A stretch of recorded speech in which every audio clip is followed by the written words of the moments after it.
जय हिंद साथियों, स्वागत है आपको हमारे चैनल पीसीएस दर्पण पे। देख रहे हैं दोस्तों, अभी तक हम लोग ने सेट नंबर 8 तक कर लिया है। बिना टाइम व्यतीत किए हुए अब इंट्रोड्यूस की जरूरत नहीं इस बुक का। देखिए 8 सेट नंबर तक हम लोग ने कर चुका था। आज करने वाले हैं सेट नंबर 9, जो 3/4/2024 में पूछे गए सेकंड शिफ्ट का क्वेश्चंस रहेंगे। तो आइए इस सेकंड शिफ्ट के क्वेश्चंस को लगाते हैं और देखते हैं स्कोर क्या रहता है। दोस्तों अपने दोस्तों में शेयर करिएगा। यदि आप हमारे चैनल पर नए तो सब्सक्राइब कर लीजिएगा, ताकि नेक्स्ट से पहले आप तक पहुंचेंगे। Solve paper of Bihar DElEd entrance exam set number 9 3/4/2024 में सेकंड शिफ्ट में पूछे गए प्रश्न पार्ट 1 जनरल हिंदी का आता है। देखते हैं जनरल हिंदी में क्वेश्चंस क्या थे पूछे गए। देखिए questions general Hindi part 1 general Hindi questions कह रहा है सर्वोत्तम का हमें संधि विच्छेद बताना है। क्या होगा बताइए। सर्वोत्तम का संधि विच्छेद सर्वजोरवोत्तम, ये तो बिल्कुल नहीं होगा। सर्वोजोरतम बिल्कुल नहीं, सर्वजोरुतम होगा। ऑप्शन नंबर आपके सी करेक्ट बन जाएंगे। देखिए जो समास विशेषण विशेष से और उपमेय उपमान से मिलकर बनते हैं वह डैश समास कहलाते हैं। बताइए कौन सा समास कहलाते हैं वो। तो वह समास कहलाते हैं कर्मधारय समास। ऑप्शन नंबर बी करेक्ट बताएंगे, कर्मधारय समास। और वह समास जिससे प्रथम पद अव्यय हो और सामसिक पद क्रिया विशेषण और कार्य करता है, तो वह पद क्या कहलाता है, अव्ययी भाव समास कहलाता है ना। और द्विगु समास के लिए बता दें दोस्तों, तो जिस समास में पहला पद संख्यावाचक विशेषण हो तथा दूसरा पद प्रधान होता है, तो उसे हम लोग द्विगु समास कहते हैं।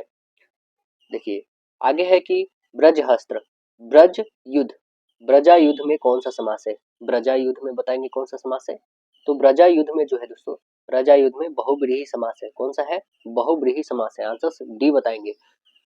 ब्रजा युद्ध का समग्र करिएगा, समास विग्रह करिएगा। तो ब्रज है आयुध जिसके, अर्थात इंद्र को हम लोग कहेंगे। जिस समास में दो पद मतलब प्रथम और द्वितीय मिलकर तीसरा पद का निर्माण करते हैं, उसी को हम लोग बहुब्रीहि समास कहते हैं। अब देखिए गद्यांश है ये बहुतों बार हम लोगों ने गद्यांश पढ़ा है, लेकिन फिर भी देखते क्वेश्चन क्या है। भारत माता का उपहार किसे कहा गया है। तो आइए पहले हम लोग पढ़ लेते हैं इस गद्यांश को एक बार, आप यूं ही बता दोगे। देखिए भारत माता को हम नमन करते हैं। उत्तर में हिमालय इसकी प्रहरी करता है, दक्षिण में हिंद महासागर इसका चरण पकड़ता है, पश्चिम में कच्छ की खाड़ी और पूरब में बांग्लादेश। गंगा यमुना नर्मदा ताप्ती कृष्णा गोदावरी ब्रह्मपुत्र आदि नदियां भारत की मैदानी क्षेत्रों की शोभा बढ़ाती है। खेतों में लहराती फसलें और बागों में पके फलों की बहार भारत माता का उपहार है। प्रत्येक धर्म के व्यक्ति भारत माता का सपूत है, सबकी प्रिय है भारत माता। तो हमसे पूछा गया क्वेश्चन, भारत माता का उपहार किसे कहा गया है। बताइए उपहार किसे कहा गया है। तो यहाँ पे दिख रहे हैं ना, क्या कह रहा है, खेतों में लहराती फसलें और बागों में पके फलों की बहार भारत माता का उपहार है। तो बताइए आंसर्स क्या बनेंगे। आंसर्स बनाएगा उपयुक्त में से कोई भी नहीं, क्योंकि आंसर्स तो ये होगा, खेतों में लहराती फसलें और बागों में पके फलों की बहार भारत माता का उपहार है। उपहार तो उसी को ही ना कहा गया। तो इसमें तो ऐसा कुछ नहीं। वनों की जड़ी बूटी बिल्कुल नहीं, एक से अधिक विकल्प सही, खनिजों खानों के खनिज बिल्कुल नहीं। तो इसी कारण ऑप्शन नंबर का डी करेक्ट हो जाएगा। देखिए आगे अकाउंटेबिलिटी, अकाउंटेबिलिटी मतलब बताना है क्या हो जाएगा इसका हिंदी अर्थ। अकाउंटेबिलिटी मतलब होता है उत्तरदायित्व। लायबिलिटी मतलब भी उत्तरदायित्व दायित्व होता है, और अकाउंटेबिलिटी मतलब होता है उत्तरदायित्व। देखिए कमिश्नर, कमिश्नर के लिए हमें सही शब्द इसका मतलब बता देना है। कमिश्नर का क्या होगा, तो आंसर बताएंगे आयुक्त। कमिश्नर मतलब आयुक्त। देखिए मोहन ने कहा कि मैं खेलूंगा, ये जो वाक्य में कर्ता कौन है बताइए। मोहन ने कहा कि मैं खेलूंगा, बताइए कर्ता कौन है। तो कर्ता तो खुद मोहन ही है ना, मोहन ही तो खेलेगा ना, तो कर्ता मोहन हो जाएगा। आंसर से निम्नलिखित वाक्यों में से किसमें आपादान कारक की विभक्ति है। बताइए आपादान कारक की विभक्ति किसमें है। तो देखिए जैसे यहाँ पे है बिल्ली छत से कूद पड़ी, बिल्ली जो है छत से कूद पड़ी, तो इसमें देख रहे कूद पड़ी ये आपादान कारक विभक्ति का प्रयोग हुआ है ना। तो आंसर हम लोग का क्या बनेगा, राइट आंसर सी बताएंगे। जब संज्ञा या सर्वनाम के किसी रूप से कहीं दो वस्तुओं के अलग होने का बोध हो, वहां पे क्या होता है, आपादान कारक होता है। वह कुल्हाड़ी से पेड़ काटता है, वह कुल्हाड़ी से पेड़ काटता है। जैसे पहला ऑप्शन आप लेते हैं, वह कुल्हाड़ी से क्या करता है, पेड़ काटता है। यहाँ पे से आप देख रहे हैं ना, तो यह से क्या बता रहा है, यह करण कारक है। कौन सा है, करण कारक। जैसे माँ ने बच्चों को सुलाया, तो देखिए यहाँ पे ने कौन सा कारक है बताएंगे। तो ने जो है कर्म कारक है। ने कौन सा है, कर्म कारक है। यहाँ पे भी ने क्या है, कर्म कारक है। इज्जत उतारना, मुहावरे का अर्थ क्या होगा, अपमानित करना, इज्जत करना, सम्मानित करना, आदर करना। तो आंसर बताएंगे, बोलिए, अपमानित करना। राइट आंसर ए बताइएगा। इनमें से कौन सा वाक्य अशुद्ध है, बताइए कौन सा इसमें वाक्य अशुद्ध है। तो आंसर बताएंगे, लाल किला लाल पत्थरों से बना है, ये हम लोग का यहाँ पे अशुद्ध लग रहा है। तो होना क्या चाहिए था, तो लाल किला है ना, यहाँ पे कॉमा होना चाहिए था, लाल किला लाल पत्थरों से बना है, ये होना चाहिए था। तो आंसर हम लोग का क्या बन जाएगा, राइट आंसर ए बनेगा। कौन से पदबंध के अंतर्गत शामिल नहीं है, आइए देख लेते हैं। कौन नहीं शामिल, कह रहा है कौन से पदबंध के अंतर्गत शामिल नहीं, क्रिया, विशेषण, समास या फिर संज्ञा, बताइए। तो आंसर क्या बताइएगा, समास। Right answer C. मैं लिख नहीं सकता वाक्य को भाववाच्य में आपको बदलना है, मैं लिख नहीं सकता, तो इसको क्या बताएंगे, मुझसे लिखा नहीं जा सकता। तो क्या हो सकता है, मुझसे लिखा नहीं जा सकता, ऑप्शन नंबर सी बताइएगा। देखिए आगे है कि निम्नलिखित में से कौन सा वाक्य शुद्ध है, हमें सही वाक्य को चुनना है। आइए देख लेते हैं कौन सा सही वाक्य है। सीता ने झूठ कही थी, एकदम बिल्कुल गलत है। बहुसंख्यक मनुष्य यहाँ आए थे, बिल्कुल गलत। इसमें होता है नहीं क्वेश्चन मार्क, ये भी गलत, ये भी गलत। भाई बहन जा रही है, बिल्कुल नहीं, भाई बहन जा रहे हैं ऐसे होना चाहिए था। देखिए निरपराधी को दंड नहीं मिलना चाहिए, ये बिल्कुल सत्य कथन है, मतलब कि ये शुद्ध है वाक्य, वाक्य हमारा क्या है, शुद्ध है। ऑप्शन नंबर डी करेक्ट होगा। देखिए ध्वनि, ध्वनि क्या है बताएंगे, तो ध्वनि कहिएगा ना, ध्वनि एक समूह है, क्या है, ध्वनि एक समूह है। ध्वनि की परिभाषा जैसे आपको बता दें, एक या एक से अधिक वर्णों के मेल से बनी हुई स्वतंत्र सार्थक इकाई को ही हम लोग क्या कहते हैं, शब्द कहते हैं। तो एक ग्रुप है कि नहीं ध्वनि। अब देखिए शब्द व्यंजक है, तो इसका अर्थ क्या कहलाएगा, शब्द जब व्यंजक होगा तो इसका अर्थ हो जाएगा व्यंग। ऑप्शन नंबर बी करेक्ट बताएंगे। अब बताइए, उपमेय में उपमान के संशय को पैदा करने वाला अलंकार कौन है। उपमेय में उपमान को संशय पैदा करने वाले अलंकार को संदेह अलंकार कहते हैं। कौन सा अलंकार, संदेह अलंकार कहते हैं। तो यमक अलंकार किसे कहते हैं, यमक अलंकार जब एक शब्द का प्रयोग दो बार होता है और दोनों बार अर्थ उसका क्या होता है, अलग अलग, तो उसे हम लोग यमक अलंकार कहते हैं। जैसे श्लेष अलंकार किसे कहेंगे, जहां एक शब्द के अलग अलग अलग अलग लोगों के लिए अलग अलग अर्थ हो, वहां पे क्या आता है, श्लेष अलंकार आता है। देखिए इसमें तो पता ही सा से सी सम आता है उपमा अलंकार में। अनुप्रास अलंकार के कितने भेद हैं, बताइए अनुप्रास अलंकार के कितने भेद हैं। तो आंसर बताएंगे 5 भेद है। कितने हैं, 5 भेद है अनुप्रास अलंकार के। कौन है, छेकानुप्रास अलंकार, वृतानुप्रास अलंकार, लटानुप्रास अलंकार, अत्यंतानुप्रास अलंकार और है श्रुत्यानुप्रास अलंकार। देखिए आगे, सपना क्या है, नयन सेज पर सोया हुआ आंख का पानी में अलंकार बताइए। इसमें कौन सा अलंकार है, तो इसमें अलंकार जो है आपका रूपक अलंकार है। कौन सा है, रूपक अलंकार। तो आंसर से यहाँ पे डी बताइएगा। देखिए रूपक अलंकार उसे कहेंगे जहाँ पे उपमेय और उपमान में कोई भी अंतर न दिखाई दे, उसी को हम लोग रूपक अलंकार कहते हैं।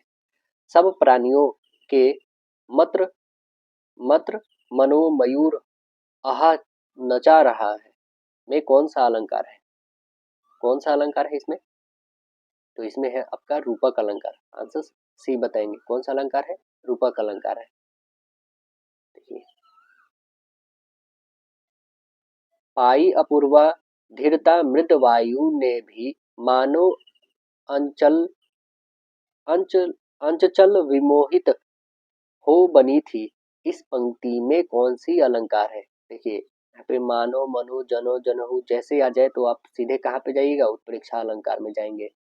आगे देखेंगे, सुलगती अनुराग की आग जहाँ जल से भरपूर तगार वहां, इस पंक्ति में कौन सी अलंकार है, पंक्ति में कौन सी अलंकार है।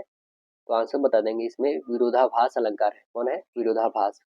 पदांत में जो समानता पाई जाती है उसे क्या कहते हैं, बताएंगे उसे क्या कहते हैं, उसे तुक कहते हैं। आंसर ए बताएंगे।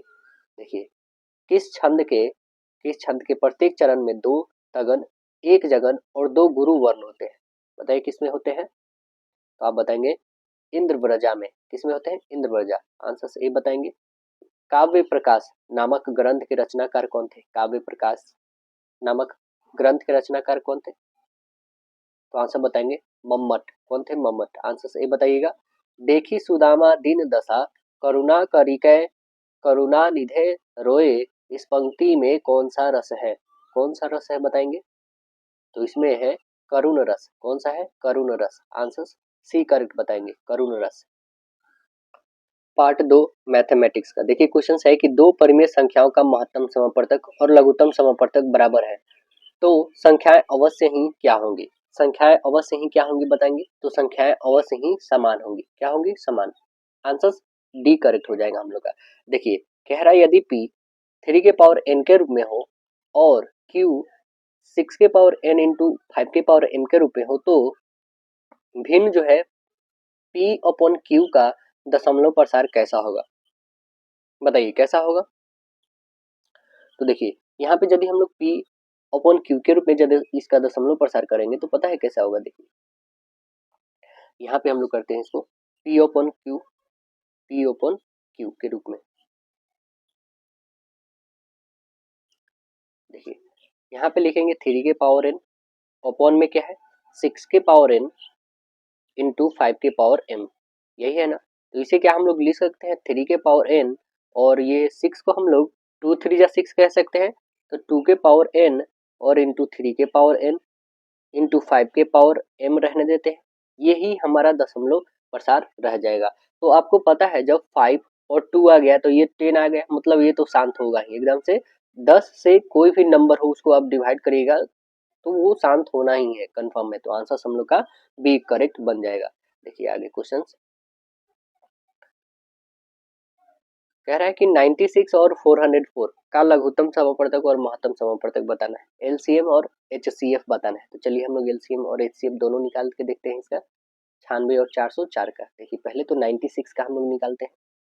96 का फैक्टर पहले निकालेंगे ऐसे, 96 का आपको आता होगा ऐसे निकालना है 2 से 4 फिर यहाँ पे 8 है ना, फिर 2 से फिर 24 ऐसे करके निकाल लीजिए। तो इसका निकालेंगे तो टोटल कितने आ जाएंगे 2 गुने 2 गुने 2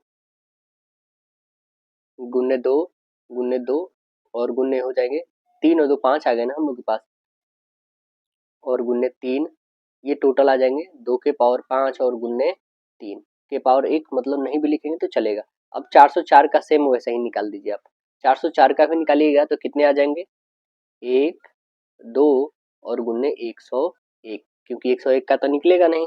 तो देखिए इसे हम लोग क्या लिख लेंगे कि 2 के पावर 2 और गुने 101 इतना लिखेंगे हम लोग। अब देखिए एलसीएम, एलसीएम जब बारी आती है ना तो सभी को मल्टीपल किया जाता है, सभी को। ये देखिए सभी को हम लोग मल्टीपल कर देते हैं यहाँ पे एलसीएम के लिए। तो पहले तो होगा 101 और गुने हो जाएगा 2 के पावर 4 होंगे ना, गुने कितने हो जाएंगे 3, गुना कर दीजिए। तो ये जो आपके पास आएंगे वो एलसीएम होंगे कितने 9696, ये 96 और 96 कितने आ गए ये एलसीएम। अब एचसीएफ की बारी, एचसीएफ की बारी कॉमन फैक्टर होते हैं इसके, है ना। तो आइए देख लेते हैं, देखेंगे कि इसमें भी 2 गो 2 है, इसमें भी 2 गो 2 है, ठीक है, लेकिन इसमें 3 है, इसमें 101 है। तो बस यही 2 गो 2 लेना है, मतलब 2 का होल स्क्वायर करोगे तो 4, मतलब एचसीएफ जो आ गया 4 और एलसीएम जो हो गया 96 96 आ गया। तो ऑप्शन नंबर क्या बनाएंगे? Right answer option number A correct बन जाएगा। देखिए कह रहा है कि एक रैखिक समीकरण युग्म जिसका कोई हल नहीं होता है, रैखिक समीकरणों का कौन सा युग्म कहलाता है? बताइए वो कौन सा कहलाता है? तो वो कहलाता है विरोधी। क्या कहलाता है? विरोधी युग्म कहलाता है। आंसर ए करेक्ट बताएंगे। देखिए यदि युगपत समीकरण निकाय का अनगिनत हल हो तो वह समीकरण निकाय क्या कहलाएगा? तो वह समीकरण निकाय क्या कहलाएगा? आश्रित कहलाएगा। क्या? आश्रित। ऑप्शन सी बताइएगा। यदि दो संख्याओं का योग 35 एवं उनका अंतर 13 हो तो दोनों संख्याएं क्या होगी?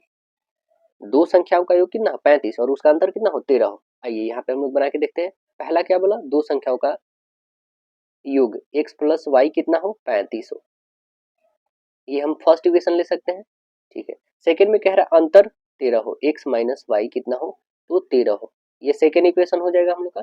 अब देखिए फर्स्ट एंड सेकंड इक्वेशन में हम लोग दोनों को जोड़ते हैं तो ये कैंसिल हो जाएगा, मतलब आप बताएंगे 2x इक्वल कितने हो जाएंगे, इसे जोड़िए 5 3 8 और 3 एंड 4, ये काटेंगे 2 से तो कितने 24 टाइम्स में, मतलब x की वैल्यू हमारे पास 24 आ गया। तो 24 वाले देखिए तो किसी में है क्या? इसमें भी नहीं है, इसमें भी नहीं, इसमें भी नहीं, 24 तो इसमें आ ही रहा, मतलब सी अभी तक बोल सकते हैं हम लोग। बट वाई का देख लेते हैं, मे बी क्या -11 रहा है कि दूसरा रहा है, तो उपयुक्त में से कोई नहीं बता देंगे, ठीक है। तो देखिए कोई भी क्वेश्चन में मन करा आपको 1 में, मन करा 2 में, जिसमें भी मन करे कि x के वैल्यू 24 रख के बनाए, आप बना सकते हैं।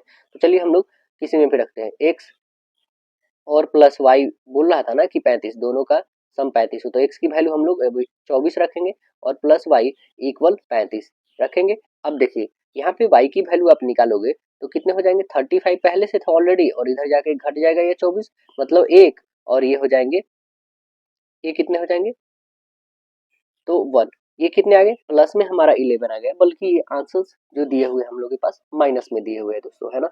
तो बताइए ये जो हमारे पास आंसर जो आया y की वैल्यू प्लस में और यहाँ पे निगेटिव में दिया हुआ है, तो क्या ये आंसर फुलफिल करने वाला है, तो बिल्कुल नहीं। इसलिए हम लोग क्या बताएंगे यहाँ पे, उपयुक्त में से कोई नहीं। तो इसलिए एक आंसर आने पे संतुष्ट ना हो, जब तक दोनों ना निकल जाए, जब तक आप आंसर नहीं लीजिएगा, ठीक है। तो आंसर हम लोग का यहाँ पे उपयुक्त में से कोई नहीं होगा, क्योंकि y की वैल्यू हमको पॉजिटिव में आया और यहाँ तो आंसर निगेटिव में दिया है, तो इस कारण ये नहीं होगा, ऑप्शन नंबर डी करेक्ट होगा। देखिए कह रहा निम्नलिखित आंकड़ों का माध्य दिया हुआ 2.6, तो x का वैल्यू ये हमें बताना है कि x क्या आने वाले हैं। चलिए हम लोग x का वैल्यू निकाल लेते हैं, क्या आएंगे। देखिए पहले तो आपको निकालने होंगे, सभी इसको ऐड करके लिखने होंगे, कितने आ रहे हैं, कितने आ रहे हैं, 9 10 और 2 12, 12 और प्लस x, तो यहाँ पे 12 प्लस x लिख लीजिएगा। अब इसका ये तो x हो गया, ये तो f हो गया, अब आपको निकालना है fx, मतलब 4 गुने 1 करेंगे तो 4, और 5 गुने 2 करेंगे तो 10 है, ये 3 गुने x करेंगे 3x, और 4 1 में 4 और 5 दूना 10। अब इस सभी को ऐड करके लिखिए यहाँ पे, तो ये कितने हो जाएंगे, 14 24 28, 28 और प्लस 3x, ऐसे लिखना है। अब जो फार्मूला होता है माध्य का, वो होता है sigma F x upon sigma F होता है ना, इक्वल में माध्य दिया हुआ है 2.6, सिग्मा एफ एक्स कितना आ गया, तो हम लोग के पास 28 और प्लस 3x और अपॉन में आ गया है 12 और प्लस x इक्वल 2.6, इतना ही ना आया है। तो चलिए इसको हम लोग सॉल्व करेंगे तो कितने हो जाएंगे, देखिए यहाँ पे सॉल्व करते हैं हम लोग, तो इसको आप सॉल्व करोगे तो हो जाएंगे आपके पास 2.6, इधर हम लोग ले लेते हैं इक्वल में हो जाएंगे, क्रॉस मल्टीपल हम लोग यदि कर देखते हैं, क्रॉस में मल्टीपल सीधे कर लेते हैं तो आ जाएंगे आपके पास 31.2 प्लस हो जाएगा 2.6 x इक्वल में हो जाएगा 28 और प्लस में 3x, तो इधर था ही, इतना ही था ना। चलिए अब इसको हम लोग करेंगे कैलकुलेट, तो ये देखिए ये x है, इसके पास भी x है, तो घटा देंगे कितना हो जाएगा, 0.4x हो जाएगा ना, इक्वल में हो जाएगा हम हमारे पास यहाँ पे 28 है, ये 31 में से घटा लीजिएगा 28, तो कितने हो जाएंगे, 3.2 हो जाएगा। अब देखिए ये डेसिमल है तो यहाँ पे 0 आ जाएगा, ये डेसिमल है तो ये भी 0 आ जाएगा, ये 0 से 0 काट सकते हैं हम लोग। अब 4 से काटिए, 4 8 32, मतलब x की जो वैल्यू आ गई हमारे, क्या आ गया, 8 आ गया। तो आंसर हम लोग क्या बता देंगे, x की जो वैल्यू आया है वो आया है ऑप्शन नंबर बी करेक्ट आया है। एक द्विघात बहुपद ज्ञात करें जिसके शून्यक 2 और 4 हो, तो आइए हम लोग निकालते हैं। इसमें दिया हुआ है बहुपद जिसके शून्यक दिए हुए हमें 2 और 4, तो हमें निकालना है उस बहुपद को कि वो कौन सा बहुपद हो जाएगा। तो चलिए इस बहुपद को निकालने के लिए हम लोग को लिखना होगा क्या, जैसे ऑप्शन आप उठा लो, पहला ही ऑप्शन क्या है हमारे पास, एक्स स्क्वायर माइनस 6x और प्लस 8, यही है ना पहला ऑप्शन। तो इस पहला ऑप्शन को हम लोग क्या करेंगे कि एक्स स्क्वायर ये तो रहेगा ही रहेगा, माइनस यहाँ पे हम लोग लिखेंगे क्या कि अल्फा प्लस बीटा एक्स और प्लस अल्फा इंटू बीटा, यही ना होता है बहुपद, ठीक है। अब रखेंगे अल्फा हमारे पास क्या है, शून्य एक 2 है और एक 4 है, तो देखिए यहाँ पे एक्स स्क्वायर तो रखेंगे, माइनस अल्फा है मेरे पास 2 और प्लस बीटा है 4, ये एक्स हो जाएंगे, प्लस ये 2 और गुन्ने 4। अब कैलकुलेट करिए, एक्स स्क्वायर माइनस ये हो जाएगा 4 और 2 6x और प्लस ये 4 दूना 8 हो जाएगा। ये देखिए तो एक्स स्क्वायर माइनस 6x और प्लस 8 आ गया क्या, बिल्कुल आ गया, तो मतलब पहला ही ऑप्शन हम लोग का सही हो गया। तो ऐसे आप रख करके और आप निकाल सकते हो, तो आंसर हम लोग का ए करेक्ट बना। देखिए आगे क्वेश्चन से है क्या कि द्विघात समीकरण, है ना, कह रहा है द्विघात समीकरण 2x square minus 6x plus P equal 0 के मूल्य वास्तविक तथा असमान हो तो p का हमें वैल्यू बता देना है कि क्या होगा। तो चलिए यहाँ पे हम लोग निकाल के देखते हैं p का वैल्यू क्या होगा। पहले तो हमारे पास जो दिया है लिख लेते हैं, 2x स्क्वायर माइनस 6x और प्लस में p इक्वल 0, 6x है। अब देखिए इक्वल में जो, तो मूल वास्तविक असमान होते हैं तो क्या लिखते हैं हम लोग, बी स्क्वायर माइनस 4ac, ये जो है ग्रेटर देन होगा किससे, 0 से होगा, ओके। तो अब देखिए बी कितना है 6, 6 का होल स्क्वायर करेंगे कितने हो जाएंगे 36 और -4 तो रहेगा, ए कितना है 2 और सी कितना है आपके पास पी है, ये ग्रेटर देन 0 होना चाहिए। 36 यहाँ पे आ गया माइनस ये 4 और 2 में करेंगे तो 8 पी आ जाएगा, है ना, ये 0 रह जाएगा। तो अब देखेंगे यहाँ पे कि 8p हम लोग यदि उधर भेज देते 8p को तो ये हो जाएगा 8p और इक्वल हो जाएगा 36, 8p इक्वल 36 होंगे। अब देखिएगा ये 36 तो ग्रेटर देन है, p का वैल्यू आप निकालोगे तो 36 अपॉन 8 हो जाएंगे, मतलब ये ग्रेटर देन 8 से कटेगा क्या, तो आप 4 से काट सकते, 4 नंबर 36, 4 से 2, मतलब कितने आ गए हमारे पास 9 का आधा करोगे तो 4.5 आ जाएंगे, मतलब 9/2 आ गए हैं हमारे पास, है ना।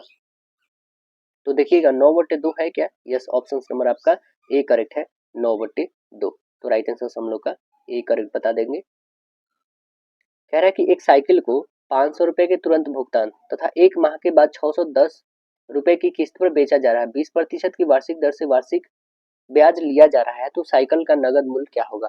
साइकिल का नगद मूल्य हम लोग को बता देना है कि क्या होगा। तो चलिए नगद मूल्य इसका निकालते हैं, तुरंत भुगतान 500 रुपये, हम मान लेते हैं साइकिल का नगद मूल्य कितना है 100 रुपया है और नगद भुगतान कितना है, तो नगद भुगतान 500 रुपया है और किस्त वाला तो शेष हम लोग यदि वैल्यू निकालेंगे तो ये हो जाएगा x माइनस 500 हो जाएगा, शेष यही ना बचेगा। किस्त वाला भुगतान कितना है, तो 610 रुपये है किस्त वाला, ठीक है। अब अकॉर्डिंग टू प्रश्न हम लोग देखेंगे, अकॉर्डिंग टू प्रश्न तो है हमारे पास क्या है कि x माइनस 500 जो शेष मूल्य है x माइनस 500 में जोड़ते हैं कितना x माइनस 500, इस शेष को यदि जोड़ते हैं तो हम लोग के पास ये क्या हो जाता है 20% वार्षिक दर, तो 20 और बट्टे 100 हो जाएंगे, है ना, 1/12 हो जाएगा। ये किसके बराबर होगा, तो ये जो हमारा किस्त दिया जा रहा है उसके बराबर, मतलब 610 के बराबर हो जाएगा, 610 के बराबर।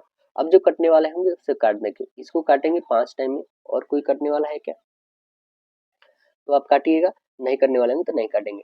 तो अब आगे कैलकुलेट करते हैं, तो हमारे पास क्या आ गया x माइनस 500, x माइनस 500 आ गए, और यहाँ पे कैलकुलेट करेंगे तो हम लोग के पास कितने आ जाएंगे, ये हो जाएगा 1 प्लस 1/60 इक्वल हो जाएंगे 610, ये हो जाएगा। इसे आगे कैलकुलेट करेंगे तो x माइनस 500 और ये हो जाएगा आपके पास 61/60 इक्वल 610, इसको हम लोग काट सकते हैं 10 टाइम में, मतलब कि x की वैल्यू माइनस 500 इक्वल आप बता दोगे, ये जाके गुना हो जाएगा तो आपके पास हो जाएंगे 600, हो जाएंगे 600, तो 500 जाके उधर जुटेगा, मतलब x की वैल्यू कितनी आ जाएगी 1100 रुपया आ जाएगी, 1100 रुपया जो हम लोग के क्या थी नगद मूल्य था, तो 1100 रुपया तो हम लोग का नगद मूल्य आ गया, तो हमें क्या निकालना था नगद मूल्य ही तो निकालना था। देखिए 1100 है क्या, तो यस ऑप्शन नंबर आपके हैं 1100, राइट आंसर ऑप्शन नंबर ए। एक सिलाई मशीन का नगद भुगतान तो 2600 रुपया की उपलब्ध है, ठीक है ना, या किस्त योजना के अंतर्गत 1000 रुपये के तुरंत भुगतान तथा 550 के 3 मासिक किस्तों का उपलब्ध है, तो किस्त योजना के अंतर्गत लिए गए ब्याज का दर क्या होगा ये हमें बता देना है। तो ये निकाल के देख लेते हैं कितना हो जाएंगे, चलिए बनाते हैं हम लोग।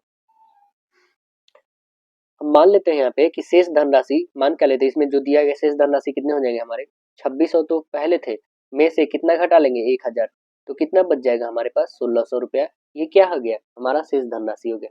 प्रत्येक किस्त की राशि निकाल लेंगे हम लोग, तो प्रत्येक किस्त के लिए क्या लिखेंगे P into 1 plus n upon are, n into are upon 100 होगा, ओके, अपॉन में लिखेंगे हम लोग n, प्लस लिखेंगे n into n plus n minus 1 into are, upon में लिखेंगे हम लोग 2 इंटू 100। ये हम लोग का क्या है, तो प्रत्येक किस्त की राशि निकालने का फॉर्मूला है, इसे याद रखेंगे तो किस्त वाला आपसे बहुत ही आसानी से बन जाएगा। देखिए यहाँ पे हमारे पास दिया हुआ कितना 5000 550 दिया हुआ हमारे हम लोग के पास 550 3 किस्तों का दिया है ना, तो 550 यहाँ पे लिखेंगे 550 इक्वल लिखेंगे प्रिंसिपल, प्रिंसिपल जो बच गया हमारे पास वही ना 1600 रुपया, 1 प्लस n 3 आर तो रह जाएगा यही अपॉन में 100, ये लिखेंगे n, n है 3 हम लोग के पास प्लस, क्योंकि 3 किस्त देना है इसलिए 3 का n के जगह पे 3 लिखे हम लोग, ठीक है ना, यहाँ पे 3 इंटू 3 में से 1 घटाएगा तो 2 अपॉन में इंटू आर रहेगा, अपॉन में हो जाएगा 2 इंटू 100, इतना तो होगा, इतना आप लोगों ने नोट करा। चलिए अब इसे आगे प्रोसेस करते हैं, रिमूव करते हैं। आगे करेंगे तो हो जाएंगे 11 इक्वल हो जाएगा 32, 1 प्लस 3r अपॉन में हो जाएगा 100 इंटू ये चला आएगा यहाँ पे हम लोग का, तो ये हो जाएगा 100 और बट्टे में हो जाएगा 300 और प्लस 3r, इतना हो जाएगा। चलिए अब इसे क्रॉस मल्टीपल कर लेंगे हम लोग, तो कितने हो जाएंगे 3300 हो जाएगा प्लस 33 आर हो जाएगा इक्वल में 3200 प्लस में हो जाएगा 96 आर होगा। ठीक है, इसमें घटाएंगे तो आपके पास 100 इक्वल हो जाएगा 63 आर, आर इक्वल निकालिएगा तो 100 बटे 63 हो जाएंगे। मासिक किस्त निकालना है तो इसे 12 से गुना कर देंगे हम लोग। ठीक है, अब जो है इसे आप और कैलकुलेट करेंगे तो आपके पास आ जाएंगे 19 सही 1/21% है ना। कितने आ जाएंगे 19 सही 1/21% आ जाएंगे वार्षिक। ऑप्शन नंबर आपके राइट आंसर बी करेक्ट बन जाएंगे। देखिए आगे क्वेश्चन है हम लोग का क्या कि बिंदु दिया हुआ है दो, मिलाने वाली रेखा के मध्य बिंदु का नियामक क्या होगा वो हमें बता देना है। चलिए नियामक का फॉर्मूला याद होगा तो बहुत ही आसानी से आप बना पाएंगे। देखेंगे नियामक का फॉर्मूला होता है x1 और प्लस होता है x2 अपॉन होता है 2 है ना, y1 प्लस y2 अपॉन होता है 2। तो रखेंगे यहाँ पे x1 क्या है आपको पता है, सबसे पहला वाला x1 होता है तो माइनस में 10 दिया हुआ है, और प्लस x2 क्या है तो 6 है अपॉन में 2 हो जाएंगे, और y1 कितना है 6 माइनस y2 कितने हैं आपके पास 10, प्लस है तो वो माइनस में है आंसर, मतलब माइनस में दिया हुआ y2। अब चलिए इसको हटा देते हैं तो कितना हो जाएगा, ये हो जाएगा माइनस में 4 अपॉन 2, और ये घटाइएगा तो माइनस में 4 अपॉन 2, इसको काटेंगे तो माइनस में 2, इसे काटेंगे तो माइनस में 2, मतलब वो जो हमें मध्य बिंदु आया है वो क्या आया है -2 ऑप्शन नंबर क्या बन जाएंगे, राइट आंसर डी दिख रहा है -2। आगे है बिंदु दिया हुआ 3, बने त्रिभुजों को त्रिभुज के केंद्रक मूल बिंदु हो तो a cube plus B cube plus C cube बराबर क्या होगा, क्या हो जाएगा। चलिए हम लोग निकाल के देख लेते हैं क्या होगा। देखिए यहाँ पे जब हम सॉल्व करेंगे ए बी सी के केंद्रक का निर्देशांक निकालने के लिए, तो सीधे से हम यहाँ पे लिखें कि जो हमारा निर्देशांक है एक्स वाई ही है, तो इसे हम लोग लिखेंगे x1 plus x2 plus x3 है ना, अपॉन में हो जाएंगे 3, सेम वैसे ही y1 plus y2 plus y3 upon में 3। अब चलिए यहाँ पे हमें जीरो, ये सभी 0 0 हम लोग ले लेते हैं। ओके, अब इसका वैल्यू दिया हो A B and C upon 3, इसका दिया है बी सी ए अपॉन 3। अब इसे हम तुलना करने के लिए क्या कर लेते हैं कि a plus B plus c equal क्या है 0, क्योंकि a cube plus B cube plus C cube के बराबर हमें बताना है, a plus B plus c equal 0 है। तो हम लोग लिखेंगे क्या यहाँ पे a cube plus B cube plus C cube minus में हो जाएंगे 3ab ये तो होता है इस फार्मूला, इसका फार्मूला क्या होता है तो आप बताएंगे, पहले तो ये आप नोट कर लिए। ठीक है, अब इसे रिमूव करते हैं हम लोग, यहाँ पे a cube plus B cube plus C cube minus 3ab equal formula क्या होता है, तो फार्मूला बताएंगे a plus B plus C into होता है A square plus B square plus C square minus minus यहाँ पे हो जाएगा, देखिए A cube plus B cube plus C cube minus 3ab equal हो जाएंगे A plus B plus C into हो जाएगा A square plus B square plus C square minus में हो जाएगा हम लोग का A B minus B C minus C A, ये होगा ना। तो देखिए यहाँ पे ए बी और सी का वैल्यू हम लोग बता दिए थे कि 0 था, तो यहाँ पे हमें ए क्यूब प्लस बी क्यूब और प्लस सी क्यूब माइनस में 3ab इतना है ना, इक्वल क्या लिखेंगे हम लोग 0 लिखेंगे, क्योंकि जब ये 0 हो गया, 0 से जब कोई भी मल्टीप्लाई करेगा तो 0 ही हो जाएगा, तो वो सभी 0 हो गए। तो यहाँ पे क्या निकालना था A cube plus B cube plus C cube, ये माइनस में है तो उधर प्लस में चला जाएगा, तो हमारे पास क्या आ गया आंसर जो आ गया 3ab आ गया, ये जो है माइनस में वो उधर चला जाएगा इक्वल के बाद में प्लस में हो जाएगा ना, क्योंकि सिंबल चेंज हो जाएगा, तो आंसर हम लोग का क्या बना, राइट आंसर सी बन गया। आगे क्वेश्चन दिया गया है क्या कि रेखांकित आकृति जो है दो किरणें BD और BE रेखा AC से बिंदु B पर मिलती है तो x प्लस वाई बताना है क्या होगा। देखिए आपको पता है क्या कि ये एक स्ट्रेट लाइन पे कितना डिग्री का एंगल बनता है, एक सरल रेखा पे कितना का कोण बनता है, तो आप बताएंगे 180 का। अब देखिए जब 180 का बनता है तो आप लिखोगे angle x plus angle 100 plus plus angle y equal कितना लिखेंगे, 180 लिखिएगा ना। तो एंगल x प्लस y का वैल्यू ही बताना है, इधर जाके वो घटेगा मतलब 80 डिग्री। ऑप्शन नंबर क्या बताएंगे, राइट आंसर बी करेक्ट हो जाएगा ना। देखिए आगे कह रहा है क्या, यदि ए बी सी डी एक समलंब चतुर्भुज है तो A B parallel C D है तो ए डी बराबर बी सी है तो क्या होगा इसमें बताइएगा। पहले तो हम लोग समलंब चतुर्भुज को बना लेते हैं। देखिएगा यहाँ पे हम लोगों ने समलंब चतुर्भुज को ड्रॉ करा। ओके अब देखिए ये जो समलंब चतुर्भुज हम लोगों ने ड्रॉ करा है,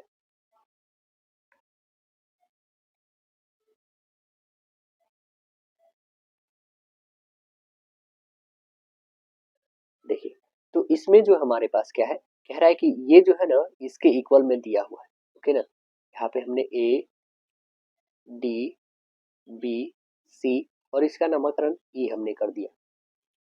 अब देखिए ये इसके इक्वल में दिया हुआ, हमने तो ये अपने एक्स्ट्रा ड्रॉ किया है इसको, है ना, ठीक है। अब कह रहा है ए बी सी डी एक समलंब है, जब ए बी पैरेलल क्या है, A B parallel C D है, ये तो दिया हुआ पैरेलल।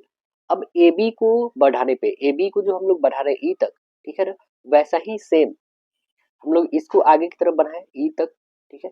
तो ए ई जो ए ई पैरेलल है, ए ई पैरेलल ये भी डी सी हो जा रहा है, ए ई जो है ना ए ई पैरेलल डी सी हो जा रहा है, ठीक है। तो ए डी पैरेलल ई सी हो जाएगा, ये तो सत्य है। क्या हो जाएगा, ए डी पैरेलल ई सी हो जाएगा, ठीक है, इसके पैरेलल हो गए। तो ए ई सी डी, ए ई सी डी ये जो हम लोग का ये एक समांतर चतुर्भुज हो जाएगा। कैसा होगा, समांतर। तो आप बताएंगे कि एंगल ए और एंगल ई इस दोनों का सम कितना हो जाएगा, 180 होगा, क्योंकि एक 90 डिग्री का होता है। तो आप बताएंगे यस, तो 180 हो जाएंगे यहाँ पे एंगल ए और प्लस एंगल ई कितना हो जाएगा 180। जब ये 180 है, आपको पता है एडी और ईसी एक दूसरे के पैरेलल है, ओके ना।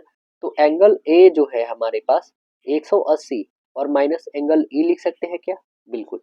अब देखेंगे कि एडी जो है यह किसके बराबर है, बीसी के बराबर, ये तो दिया हुआ है। तो एडी यह बराबर हम लोग लिख सकते हैं सीई के बराबर, तो बीसी बराबर क्या हो जाएगा, सीई हो जाएगा, ये तो हो जाएगा। अब देखिए यहाँ पे तो हम लोग देख लिया कि ए बी बराबर इसी ला दिए। अब देखेंगे ये जो था हम लोग का शेप, अब कौन से ट्रायंगल में जाना है, तो हम लोग के पास A B C and D था और ये ही था। अब ट्रायंगल आपको जाना है सी बी ई में, है ना, इसमें ये वाले में, इस ट्रायंगल में चलना है, ठीक है। अब देखिए तो इसमें एंगल आपके पास बी ई सी इक्वल दिया हुआ है, सी बी ई ये इक्वल एक दूसरे के दिए हैं, और एंगल ए ई सी यह भी किसके बराबर है, सी बी ई के बराबर है। तो एंगल ई जो है ना वो कितना है 180 और माइनस एंगल बी होगा क्या, बिल्कुल होगा। तो एंगल बी बराबर हम लोग क्या लिख सकते हैं यहाँ पे, एंगल बी बराबर आप लिखेंगे 180 और माइनस एंगल ई लिखिएगा, ये लिखेंगे ना। देखिए आपके पास एक और भी आया था कि एंगल ए बराबर क्या आया था 180 और माइनस एंगल ई, क्या ये आया था स्टार्टिंग में हम लोग बनाए थे, तो यस ये आया था ना। अब इस दोनों से हम लोग यदि देखेंगे तो एंगल ए और एंगल बी क्या है, इक्वल है ना। एंगल ए और एंगल बी क्या है, क्योंकि इधर में आप देख रहे हैं इसका एल एच एस जो देख रहे हैं पूरा एक तरह से इक्वल है, तो ए और बी भी तो इक्वल हो जाएगा यहाँ पे, होगा ना। तो आंसर हम लोग का क्या बन जाएगा, राइट आंसर ऑप्शन नंबर ए बनेगा, ए और बी क्या हो जाएंगे, इक्वल हो जाएंगे। देखिए पी क्यू आर और एल एम एन इस प्रकार है कि P Q upon L M equal Q R upon M N equal हो जाएगा R P upon L N L एवं तो पी इक्वल कितना है 50 डिग्री, एम इक्वल कितना है 70 डिग्री, तो आर का माप क्या होगा। देखिए इसे हम लोग कैसे बनाएंगे, क्वेश्चंस तो आप लोगों ने यहाँ पे देख लिया। अब देखिए इसे हम लोग सॉल्व करेंगे क्या, जो भी ये दिया हुआ हमें है ना ये तो रखेंगे। अब दोनों ये त्रिभुज जो है ना कॉन्ग्रुएंट है, ओके ना। जब दोनों त्रिभुज कॉन्ग्रुएंट है तो P जो है ये किसके बराबर है, L के बराबर। Q जो है ये किसके बराबर है, M के बराबर, R जो है ये किसके बराबर है, N के बराबर है। ठीक है, तो ट्रायंगल हम लोग PQR में देखते हैं, तो PQR में आप बताओगे क्या कि सभी को सम करते हैं। P 50 डिग्री है, Q आप यहाँ से ले लोगे, Q ये 70 तो ये भी 70 हो जाएंगे। ओके ना। अब ये R की वैल्यू हमें फाइंड करनी होगी, तो R की वैल्यू नहीं निकल जाएगी। देखिए R की वैल्यू कितनी हो जाएंगी, तीनों का सम 180 होता है, ये 7 5 कितने हो जाएंगे 12, मतलब 120 आ जाएगा। तो ये कितना हो जाएगा 60 ही तो चाहिए, तभी तो 180 होगा। तो ये हम लोग का निकल चुका 60 डिग्री। बस यही तो बताना था कि R का माप क्या होगा, तो 60 डिग्री ऑप्शन नंबर बी करके बता दीजिएगा। देखिए कह रहा है एक सिलेंडर एक शंकु के समान आधार त्रिज्या और समान ऊंचाई, तो बेलन के आयतन और शंकु के आयतन का अनुपात बता देना है। तो देखिए बेलन का आयतन क्या होता है, पाई आर स्क्वायर एच, शंकु का क्या होता है 1/3 पाई आर स्क्वायर एच। चलिए बस हम लोग यहीं पे रखेंगे। लेकिन कह रहा है क्या कि बेलन की त्रिज्या जो है ना, बेलन का, ये बेलन का जो त्रिज्या है दोस्तों, बेलन का जो त्रिज्या है ये किसके बराबर है, ये शंकु के त्रिज्या के बराबर है, शंकु की त्रिज्या के बराबर है आर। अब देखिए जो बेलन का ऊंचाई है ना, बेलन का जो ऊंचाई है वो किसके बराबर है, तो शंकु की ऊंचाई के बराबर है। ये क्वेश्चन दिया है, तो अब दोनों का आयतन हमें निकालना है। तो पहले बेलन का आयतन पाई आर स्क्वायर एच अपॉन हो जाएगा 1/3 पाई आर स्क्वायर एच, ये होगा। तो अब देखेंगे पाई से पाई कैंसिल, आर दोनों का सेम है तो आर आर कैंसिल, एच है सेम तो दोनों का एच भी कैंसिल। अब देखिए 1/3 है तो 3 ऊपर चला जाएगा, मतलब 3 और बटे 1 आ जाएगा, 3 और 1 का रेशियो आएगा। देखेंगे 3 और 1 का रेशियो कौन सा है, तो यस ऑप्शन नंबर आपका ए करेक्ट है, 3:1 का रेशियो। यदि एक आयत की लंबाई 1/3 बढ़ा दी जाती है तो चौड़ाई में 1/3 की कमी कर दी जाती है, तो आयत का क्षेत्रफल भिन्न में कम हो जाता है। कितना कम हो जाता है आइए देख लेते हैं। हम मान लेते हैं आयत की लंबाई 6 और चौड़ाई 3। तब देखिए एल को हमने 6, बी को हमने 3 माना। ठीक, अब देखिए हम लोग अपने से माने तो आयत का क्षेत्रफल क्या हो जाए 6 3 18, ये तो 18 आ गया हमारे पास। हम सेंटीमीटर स्क्वायर ले लेते, चलिए हम लोग एरिया हम लोग ने निकाल लिया, 18 आ गया। तब आयत की नया लंबाई कह रहा है कि 6 और प्लस 6 हो जाता है का 1/3, इसे काटेंगे 2 टाइम में तो कितने होंगे 6 और 2 8 हो जाता है। ये क्या है हमारा लंबाई। अब चौड़ाई में कह रहा है ना कि कटौती करता है, 3 - 3, तो ये कितने हो जाएंगे, 3 में से 1 घटाएंगे तो ये 2 हो जाएंगे, है ना। तो ये हमारे पास क्या आ गया, चौड़ाई आ गया। अब देखिए क्षेत्रफल निकालेंगे, तो क्षेत्रफल क्या हो जाएंगे, लंबाई गुने चौड़ाई एल बी, 8 और 2 गुना करेंगे तो 16। ये देख रहे हैं 18 था पहले, अब हो जाएगा 16, मतलब यह कितना घट गया, तो अब बताएंगे 2 किससे घटा, पहले वाले से तो 18 से, तो लिखेंगे यहाँ पे 2 किससे घटा 18 से, लेकिन इसे काटेंगे तो 1/9 आ गया, तो कितना की कमी आ गई 1/9 की। तो ऑप्शन नंबर क्या बनेगा, राइट आंसर सी बताइएगा। अब देखिए आगे कह रहा है कि एक स्विमिंग पूल है जो 40 मीटर लंबा है, 30 मीटर चौड़ा है, किनारे पर 2.5 मीटर चौड़ा रास्ता, तो पथ का क्षेत्रफल हमें बता देना है कि क्या बताएंगे, इस पथ का क्षेत्रफल आपको बताने हैं कि इस पथ का क्षेत्रफल क्या होगा। तो आइए हम लोग इस पथ का क्षेत्रफल निकाल लेते हैं। कैसे निकालेंगे, स्विमिंग पूल का क्षेत्रफल कैसे हो जाएगा, तो ये दिया हुआ हम लोग के पास 30 और ये 40, तो 30 और 40 गुना करेंगे कितने हो जाएंगे 1200। हमें स्विमिंग पूल का निकल चुका है 1200। ठीक है, 1200 मीटर स्क्वायर ले लेंगे स्विमिंग पूल का। अब कह रहा है कि पथ सहित यदि स्विमिंग पूल का क्षेत्रफल निकालेंगे तो कितने हो जाएंगे, ये तो हो जाएगा 30 और प्लस 5, क्यों, क्योंकि इधर 2.5 और इधर 2.5, तो 5 हो जाएंगे, 30 प्लस 5 हो जाएगा 35 हो गया। 35 गुने ये है हमारे पास 40, 40 और इधर भी 2.5 इधर भी 2.5, तो ये भी हो जाएंगे 40 और 5 45, सीधे हम लोग यहाँ पे 45 न लिख दे, यहाँ पे 35 भी लिख सकते हैं हम लोग, इसमें दोनों में गुना करिए तो कितने हो जाएंगे 1575 हो जाएंगे। अब देखिए ये स्विमिंग पूल के साथ निकालें तो 1575, खाली स्विमिंग पूल का निकालें तो 1200, इस दोनों में से यदि डिफरेंस करिएगा तो कितने आ जाएंगे 375 का, यही ना 375 जो है आपके रास्ता का आ जाएगा क्षेत्रफल। तो देखिए है क्या 375, तो यस 375 है, ऑप्शन नंबर आपका बी करेक्ट। कह रहा है क्या कि किसी वितरण का माध्य तथा माध्यक का अनुपात 2 और 3 के है, बहुलक तथा माध्यक का अनुपात आपको बता देना है क्या होगा। तो देखिए माध्यक, माध्य बराबर माध्यक, कितना दिया हो 2/3 दिया हो। बहुलक, बहुलक बराबर क्या होता है, बहुलक बराबर 3 गुने माध्यिका, माध्यिका माइनस होता है 2 गुने माध्य, ये होता है ना। अब देखेंगे यहाँ पे रखेंगे 3 गुने माधे का 3 और माइनस 2 गुने माधे 2, तो 9 में से 4 घटाएंगे तो 5, तो ये हमारे पास क्या आ गया, बहुलक आ गया 5, है ना। और माधे तथा माधे, माधे का तो दिया हुआ है हमारे पास, माधे कितना है 2, तो 5 और 2 का ऑप्शन नंबर एक करके बता दीजिएगा। कह रहे क्या कि निम्न वितरण में माध्यक वर्ग की उच्च सीमा तथा बहुलक वर्ग में निम्न सीमा का अंतर क्या होगा। तो आइए यहाँ पे हम लोग निकालते हैं। पहले तो हमारा वर्ग दिया है, बरम्बरता दिया है, ठीक है ना। अब हम लोग संचयी बरम्बरता मतलब CF निकाल लेंगे, ठीक है। तो CF निकालने के लिए पहले तो आपको n निकालने होंगे, तो n कितने हो जाएंगे हमारे, उसके लिए हम संचयी बरम्बरता निकालते हैं। यहाँ पे दोस्तों देखिएगा, ये तो 8 हो जाएगा, 8 और 16 यहाँ पे जोड़ के लिखेंगे 24, और फिर इसको जोड़ के लिखेंगे तो 34, और फिर इसे जोड़ेंगे तो 43 आ जाएगा, और 43 में 7 जोड़ेंगे तो 50। मतलब हमारा जो n आ गया वो कितना आ गया, 50 आ गया। सीधे से आप बता दोगे कि f आपके पास 50 आ जाएंगे ये जोड़ने पे। तो हम लोग कहेंगे कि n हमारे पास कितने आ चुके हैं, n 50 आ गया है। n जब 50 आ गया है तो n अपन 2 करना होता है, तो 50 का आधा करोगे तो 25। अब कह रहा है क्या, माध्यम वर्ग जो माध्यक है n अपन 2 से ठीक अधिक संचयी बरम्बरता वाला वर्ग क्या होगा, तो देखिए कौन होगा। तो अब बताइएगा कि ये होगा 120 और 130 वाला होगा, है ना। और मध्यम वर्ग की उच्च सीमा वाला कौन होगा, तो उच्च सीमा 120 और 130 में देखेंगे तो सबसे उच्च सीमा यही ना है, 130 ही तो है, तो आप रखेंगे यहाँ पे 130। और बहुलक वर्ग में अधिकतम बरम्बरता वाला कौन है, तो बहुलक वर्ग में देखिएगा तो 110 और 120 है, क्योंकि सबसे ज्यादा बढ़ाए हुए हैं, तो ये हो जाएगा आपका। देखिए तो यहाँ पे हम लोग निकाल देंगे क्या, दोनों में अंतर सीधे निकालना है, 130 और माइनस 110 कितने हो जाएंगे, 20 का अंतर। यानी ऑप्शंस जो बनेंगे, ऑप्शंस नंबर आपका बी राइट आंसर होगा। ये आप लोगों ने समझा या नहीं, कमेंट सेक्शन में बता सकते हैं कि हाँ ये नहीं समझा, फिर से मैं समझाने की कोशिश करूंगा नेक्स्ट वीडियो में लाकर।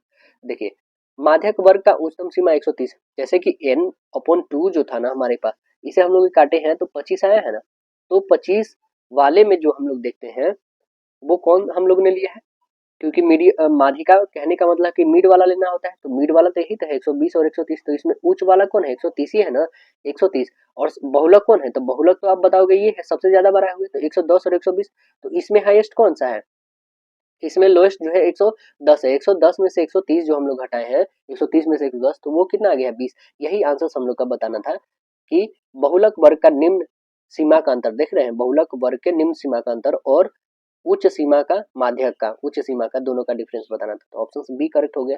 देखिए आगे कह रहा है क्या कि 100 पदों का माध्य 30 है, गलती से 23 और 11 के स्थान पर 32 और 12 लिया गया है, तो सही माध्य आपको बताना है क्या होगा। सही माध्य क्या हो जाएगा, तो देखिए सही माध्य के लिए हम लोग क्या लिखेंगे, सही माध्य के लिए लिखेंगे कि 100 और गुन्ने हो जाएंगे यहाँ पे 30 में से घटा लेंगे हम लोग 32 में घटा लेंगे 12 और प्लस करेंगे 23 और प्लस 11 अपॉन में कितने हो जाएंगे, तो 100। अब देखिए इसे कैलकुलेट करेंगे तो 3000 में से ये 10, क्योंकि बाद बाकी और सभी कैंसिल हो जाएंगे, अपॉन में 100 रहेगा। इसमें घटाइएगा तो कितने हो जाएंगे 2990, और 100 से डिवाइड करेंगे तो आपके पास 29.9 आ जाएंगे। तो है क्या 29.9, तो यस ऑप्शन नंबर आपका डी करेक्ट है, 29.9 है। साइन के पावर 4 अल्फा प्लस हो जाएगा कॉस के पावर 4 अल्फा प्लस हो जाएगा 1/2 साइन स्क्वायर 2 अल्फा का सरलीकृत मान क्या हो जाएगा, ये हमें बताना है। चलिए हम लोग यहाँ पे निकाल के देखते हैं क्या हो जाएगा इसका वैल्यू, जो है हमारे पास क्वेश्चंस लिखेंगे पहले। साइन के पावर 4 और प्लस कॉस के पावर 4 प्लस हो जाएगा 1/2 साइन स्क्वायर 2a या फिर यहाँ पे 2 ही सिर्फ हम लोग रखते हैं, ए तो किसी में नहीं लिखा है तो 2 ही रखिए। चलिए आगे हम लोग सॉल्व करेंगे तो हमारे पास हो जाएगा साइन स्क्वायर प्लस हम लोग लिखेंगे कॉस स्क्वायर, ये लिख सकते हैं इसका होल स्क्वायर, क्योंकि 4 है तो हमने स्क्वायर लिख के स्क्वायर कर दिया, माइनस में 2 sine square into cos square plus में हो जाएगा 1/2 इंटू 4 साइन स्क्वायर इंटू हो जाएगा कॉस स्क्वायर, ये तो हो जाएगा।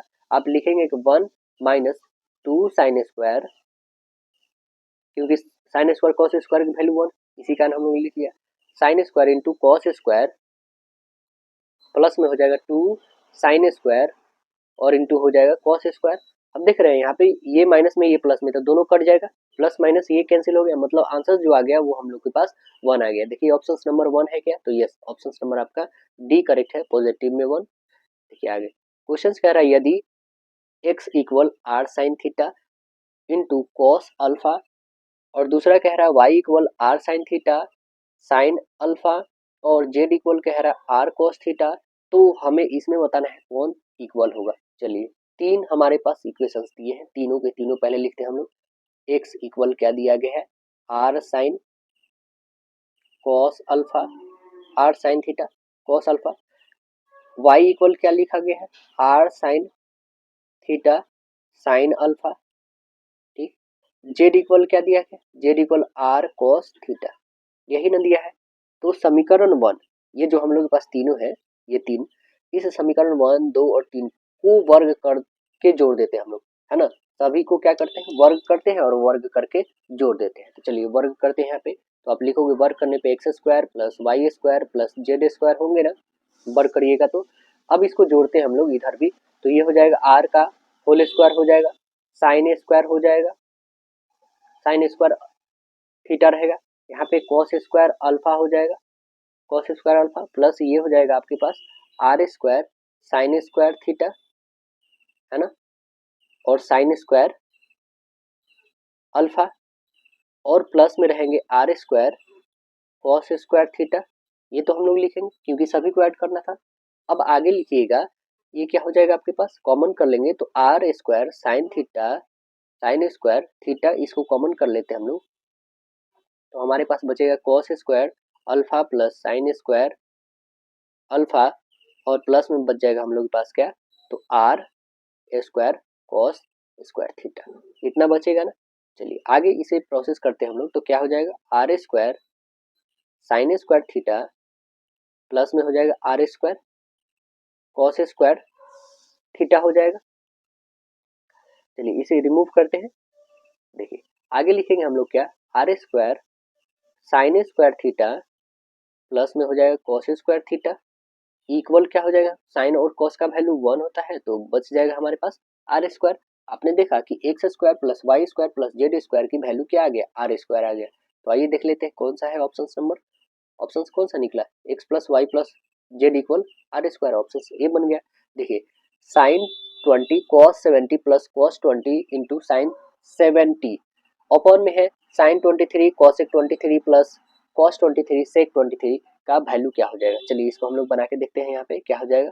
पहले तो क्वेश्चन से एक बार लिख लीजिए आप, साइन 20 इंटू है कॉस 70, अब प्लस में है कॉस 20 इंटू है साइन 70, अपॉन में लिखना है हम लोग को साइन 23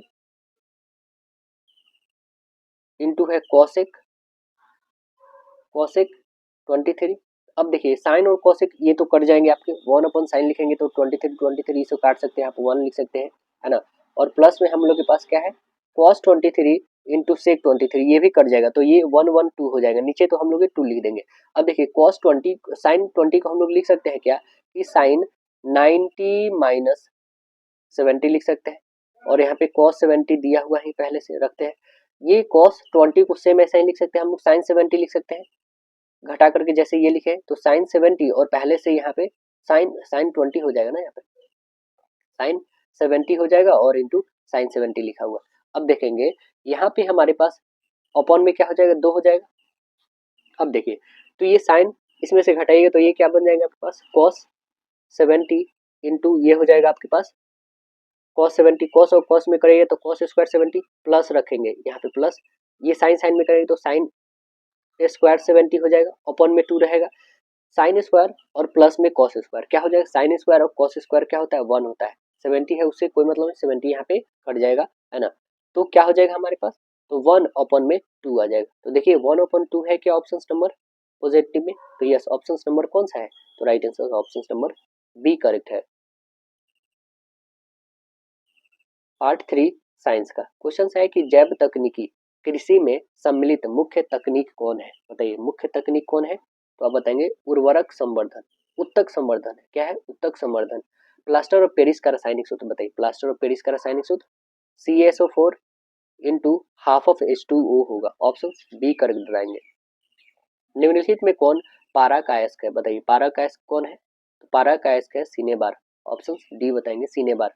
वाष्पीकरण की प्रक्रिया के कारण वस्तुएं क्या होती है? बताइए वस्तुएं क्या हो जाती हैं? तो वो वस्तुएं ठंडी हो जाती है वाष्पीकरण के कारण। आंसर बी करेक्ट बताएंगे।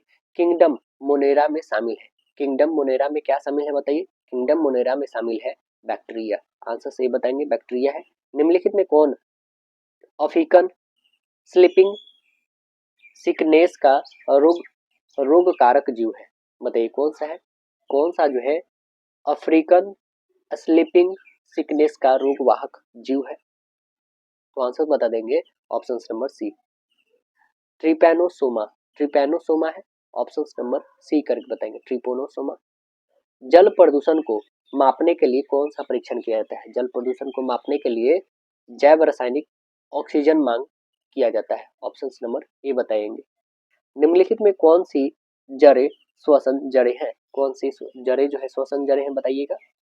तो आंसर बताएंगे न्यूमेटोफोरस जो है यह श्वसन जड़ें हैं। ऑप्शन नंबर डी करेक्ट बताइएगा।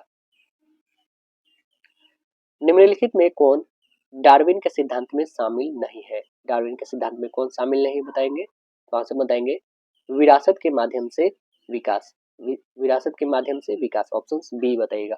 अगर कोई वस्तु विरामावस्था से प्रारंभ कर एक समान त्वरण की गति करे तो क्या होगा? वह होगा क्या होगा दोस्तों? ऑप्शन नंबर ए बताएंगे। क्या हो जाएगा? ऑप्शन ए हो जाएगा। भी इक्वल क्या होता है? एटी होता है ना, तो इनवर्स होगा ना ये। आगे देखिएगा।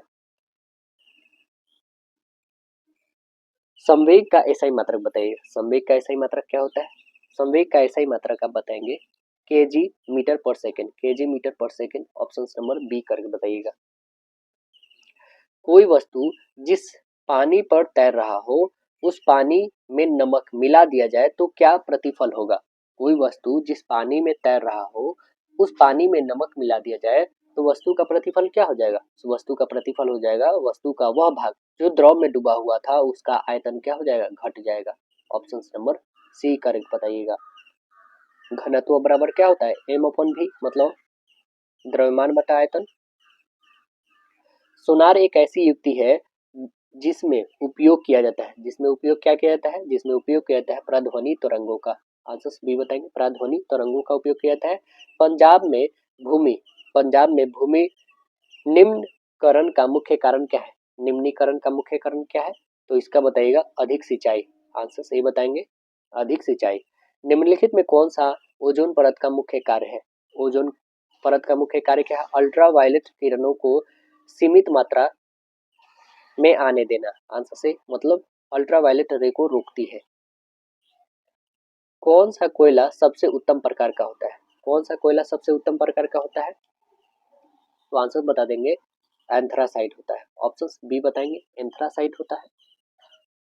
इनमें कौन नवीकरणीय ऊर्जा का स्रोत है? नवीकरणीय ऊर्जा का स्रोत बताइए।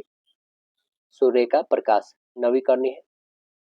तीन प्रतिरोधक चित्रानुसार एक त्रिभुज एबीसी के भुजाओं को क्रम में जोड़े गए हैं तो ए तथा बी के सिरे के बीच समतुल्य प्रतिरोध आपको बताना होगा कि क्या होगा।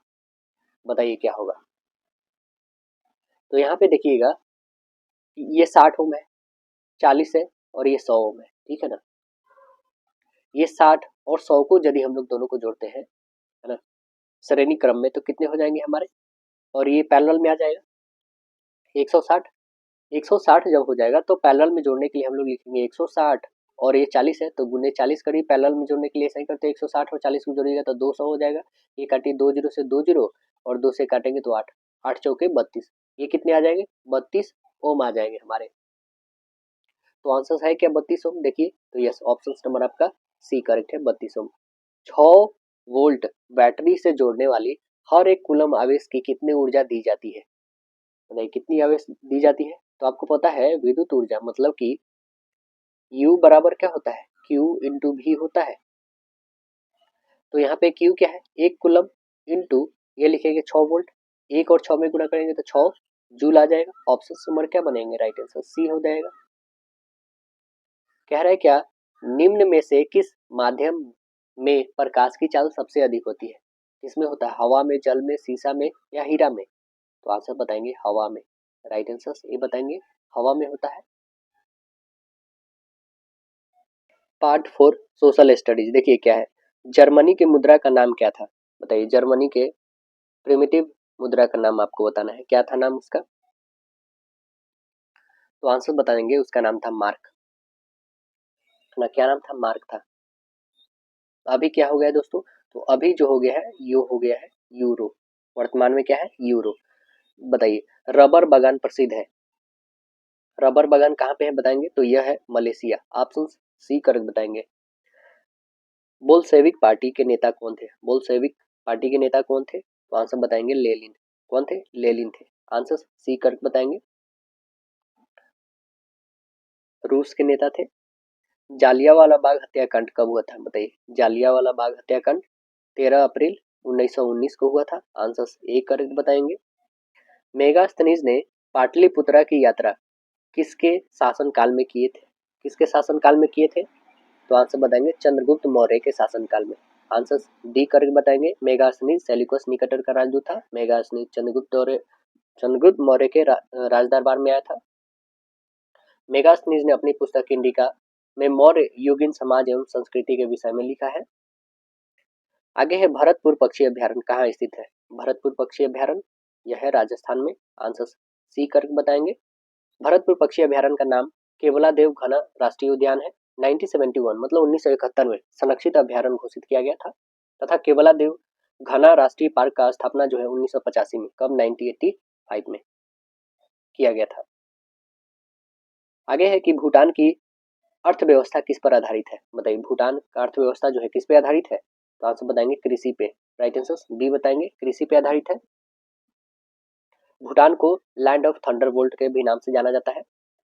केंद्रीय मत्स्यिकी शिक्षा संस्थान कहाँ पे है, केंद्रीय मत्स्यिकी शिक्षा संस्थान कहाँ पे है, तो आंसर बता देंगे ये है आपका मुंबई महाराष्ट्र में। आंसर डी करेक्ट बताएंगे। केंद्रीय मत्स्यिकी शिक्षा संस्थान की स्थापना जो होती है 6 जून 1961 को होती है, 1961 में होती है।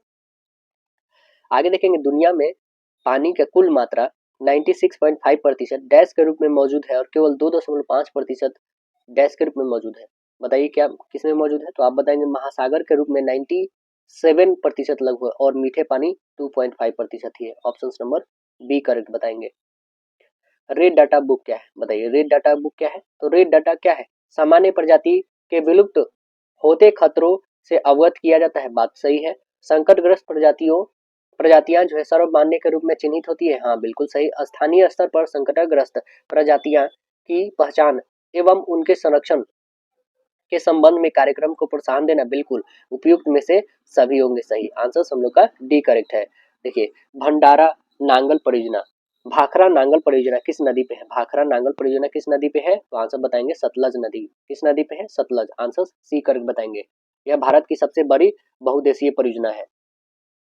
आगे क्वेश्चन है क्या पर्वतीय भाग में किस प्रकार के रेल मार्ग बनाए गए हैं, बताइए। पर्वतीय भाग में किस प्रकार के रेल मार्ग बनाए गए हैं, तो आंसर बताएंगे यह बनाए गए हैं संकरी लाइनें, संकरी लाइनें बनाए गए। ऑप्शन बी बताएंगे। कह रहे हैं क्या जयप्रकाश नारायण अंतर्राष्ट्रीय हवाई अड्डा बिहार के किस शहर में है, बताइए। जयप्रकाश नारायण अंतर्राष्ट्रीय हवाई अड्डा वो है पटना में। आंसर डी करेक्ट बताएंगे, पटना में है। आगे है क्या कम्युनिस्ट शासन व्यवस्था किस देश में है, कम्युनिस्ट शासन व्यवस्था किस देश में है, चीन में है। किस में है, चीन में। आंसर सही बताएंगे। चीन कम्युनिस्ट पार्टी की स्थापना कब हुआ था, 1921 में हुआ था। विशिष्ट व्यक्ति और साधारण व्यक्ति का वोट का मूल्य क्या होता है, बताइए क्या होता है। आंसर बताएंगे उसका मूल्य 1 होता है। आंसर सही बताएंगे, मूल्य क्या होता है, 1 ही होता है। आगे कह रहा है भारत में आपातकाल सर्वप्रथम लागू हुआ था, कब लागू हुआ था आपातकाल, 1962 में। चीन से जब युद्ध हुआ था उस समय 1962 में। राइट आंसर बी करेक्ट हो गए। ऐसे अभी तक जो है आपको बता दे भारत में अब तक 3 बार आपात की घोषणा हो चुकी है, कब कब, 1962, 1971 जब पश्चिम ये बांग्लादेश से हुआ था 1971, 1975 में हुआ था, है ना। सामाजिक विभेद का एक अच्छा परिणाम क्या है, सामाजिक विभेद का एक अच्छा परिणाम क्या है, तो आंसर बताएंगे लोकतंत्र को सशक्त बनाना। ऑप्शन बी बताएंगे। राज्यसभा के सदस्य का कार्यकाल कितने दिनों का होता है, 6 वर्ष या 65 वर्ष, जो सबसे पहले पूछ जाए, तो ऑप्शन क्या बताएंगे, राइट आंसर सी करेक्ट बताइएगा। भारतीय लोकतंत्र को किसकी प्रयोगशाला कहा गया? भारतीय लोकतंत्र को किसकी प्रयोगशाला कहा जाता है? तो आंसर बताएंगे, यह कहा जाता है अधिकारियों की प्रयोगशाला। आंसर सी बताएंगे, अधिकारों का प्रयोगशाला मतलब राइट्स का प्रयोगशाला है यह। आधुनिक युग में प्रत्यक्ष लोकतंत्र कहाँ है? बताइए, आधुनिक युग में प्रत्यक्ष लोकतंत्र कहाँ पे है? तो आंसर बता देंगे, यह है स्विट्जरलैंड में। कहाँ पे है? स्विट्जरलैंड। आंसर डी करेक्ट बताइएगा। देखिए पार्ट नंबर 5 देखेंगे। पार्ट 5 में है जनरल इंग्लिश। कह रहा है कि which tense is used to express the action taking place in future. तो बताइएगा क्या हो जाएगा? आंसर्स बनेंगे फ्यूचर कंटिन्यूअस टेंस, है ना। आंसर्स क्या बताएंगे? राइट आंसर्स डी बताइएगा। कह रहा है identify the tense used in a sentence when shall your application be approved. When shall our application be approved. Answers क्या बताइएगा? आंसर्स बोलेंगे यह है फ्यूचर इंडेफिनिट टेंस। क्या हो जाएंगे? ऑप्शंस डी बताइएगा। Select the most appropriate option to change sentence from direct speech to indirect. Narration बनाना है। You should sit on the wheelchair, he said. तो बताइए क्या बनेंगे यहाँ पे? यहाँ पे बनेंगे ना ही सेड दैट। यहाँ पे आपके पास शुड है तो ये तो शुड ही रहेगा, है ना। ही है तो ये फर्स्ट पर्सन सेकंड पर्सन के अनुसार चेंज होगा ही, है ना। तो यहाँ पे हो जाएगा I should seat on the white chair. Option number C करके बताएंगे। Select the most appropriate option to change sentence from direct speech to indirect. देखेंगे इसका भी नरेशन हमें बनाना है। क्या कह रहा है कि Ritesh said I will manage hereafter. Ritesh said I will manage hereafter. तो क्या बताइएगा इसका? रितेश सेड दैट यहाँ पे हो जाएगा दे वुड हो गए, है ना। क्या हो जाएंगे? दे वुड, क्योंकि यहाँ पे आई है ना, आई इसके अनुसार होगा तो ही होगा, दे नहीं होगा दोस्तों, यहाँ पे ही होगा। क्या होगा? ही वुड होगा, विल से वुड हो जाएगा। Manage there after. Option number क्या हो जाएंगे? राइट आंसर सी करेक्ट बताइएगा। आगे कह रहा है pick out the non finite verbs in a given below sentences. देखेंगे क्या है नॉन फाइनाइट वर्ब, बताएंगे इसमें क्या है। ही डिसलाइक्ड सीइंग द फिल्म्स। बताइए इसमें क्या है नॉन फाइनाइट? तो आप बताएंगे सीइंग जो है आपका क्या है? नॉन फाइनाइट वर्ब से। बताइए pick out the non finite verb या given sentence in below. There was nothing for him to fight for. बताइए इसमें क्या है नॉन फाइनाइट? तो इसमें है फाइट फॉर जो है नॉन फाइनाइट है आपका। ऑप्शन नंबर डी करेक्ट बताइएगा। नॉन फाइनाइट डी करेक्ट होगा आंसर। देखिए identify the passive voice of the given sentence. क्या है? Post the letter. Post the letter क्या बताइएगा इसका वॉइस? इसका वॉइस बनाएंगे क्या? Let the letter be posted. Option number B let इसमें आपको इंक्लूड करने होंगे। Which of these is not a punctuation mark. कौन सा पंक्चुएशन मार्क्स नहीं है? बताइए इसमें कौन पंक्चुएशन मार्क नहीं है दोस्तों? तो ये तो सेमीकोलन है आपका, फुल स्टॉप है, ये क्वेश्चन मार्क है, लेकिन ये हैज कुछ नहीं है दोस्तों। तो ऑप्शन नंबर ए करेक्ट होगा। Which punctuation mark is used so pause. बताइए कौन सा पंक्चुएशन मार्क को हम लोग यूज करते हैं पॉज के लिए? तो आंसर बता देंगे वो है आपका कॉमा, है ना। थोड़ा देर रुकने के लिए कॉमा का यूज करते हैं। Fill up the blank with the correct option.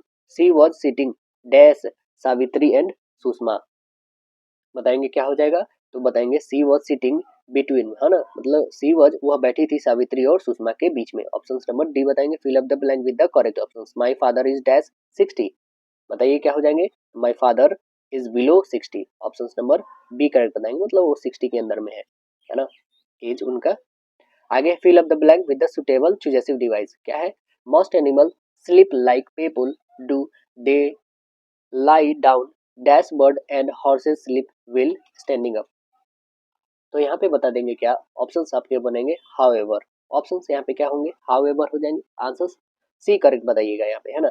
Fill up the blank with the correct cohesive device.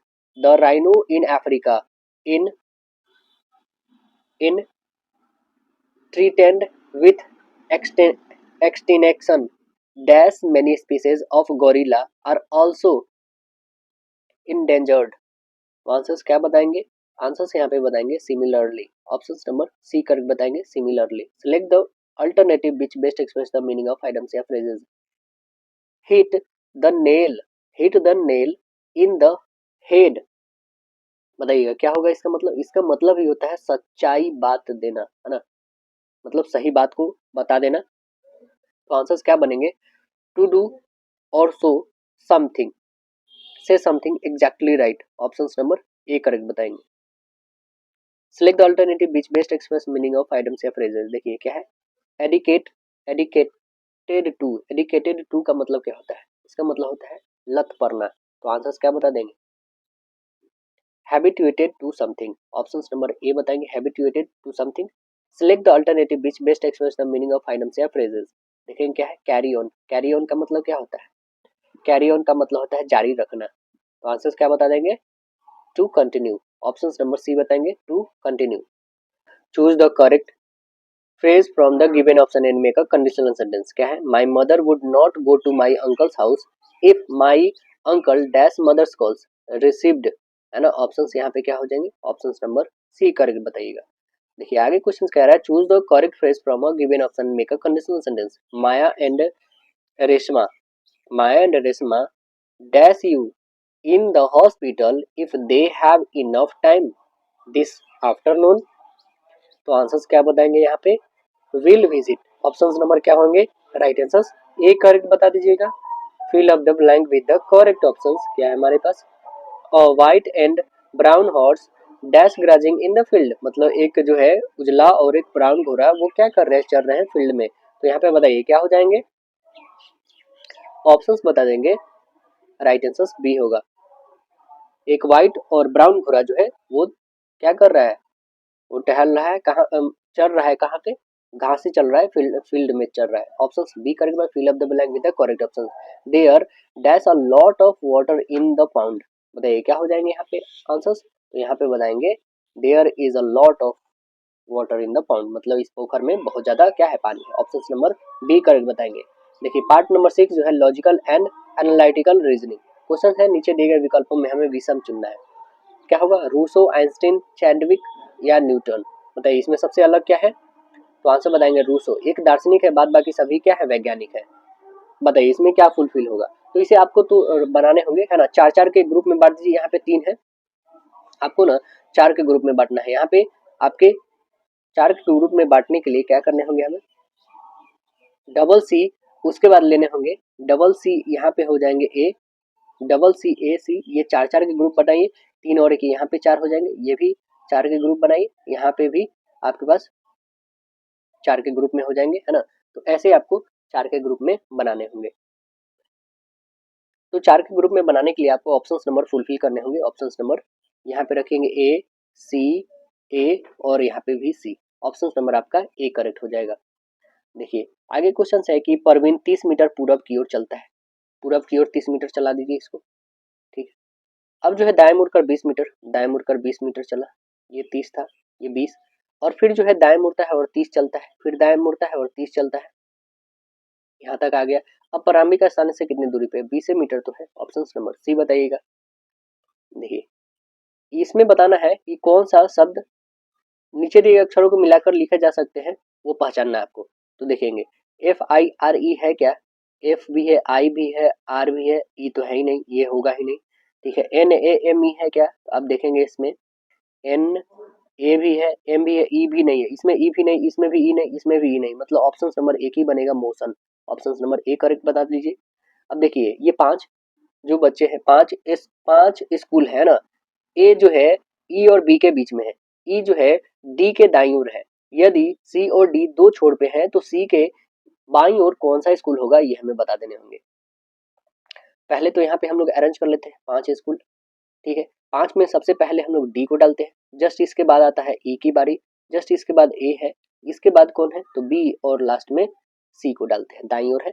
अब देखिए क्या कह रहा है कि सी के दाईं ओर कौन से स्कूल होंगे, सी के दाईं ओर कौन से स्कूल होंगे? सी के दाईं ओर बताइए कौन से होंगे? तो सी के दाईं ओर आप देखेंगे तो ये कौन से हैं? कौन से हैं? तो बी है। ऑप्शन नंबर क्या बनाएंगे? राइट आंसर सी करेक्ट बताइएगा। देखिए आगे क्वेश्चन है क्या कि निम्नलिखित में कौन सा संयुक्त संख्या है, बताइए कौन सा संयुक्त संख्या है? तो संयुक्त संख्या आप देखिएगा इसमें,